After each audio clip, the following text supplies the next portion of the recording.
சொல்லுவாங்க, உங்களால வாழ முடியாதுன்னு சொல்லுவாங்க. நான் கடவுள் நமக்கு உள்ள வந்த பிறகு என்ன சொல்றேன்னா, உன்னால வாழ முடியும்னு சொல்ற. எத்தனை பேர் வேலை நான் சொல்றேன்.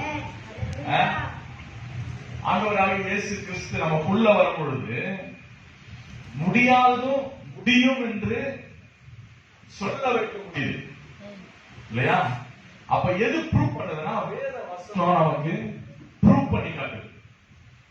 உங்களாலே வாழ முடியும், நீங்களும் நிற்கலாம், நீங்களும் இந்த வேத வசனத்தை வச்சு இந்த உலகத்துல சுடர்களை போல நீங்க சுற்றி வரலாம் அப்படின்றத தாராளமா ஏராளமாய் இந்த வேத வசனம் நமக்கு சொல்லுது. வேதம் நமக்கு ரொம்ப முக்கியமானது. அதனாலதான் அவரை அறிகிற அறிவில் என்ன செய்ய வளருங்கள் என்று அழகாய் வேதம் சொல்லுகிறார். யார் அறியணும், யார அறிந்து கொள்ளணும்,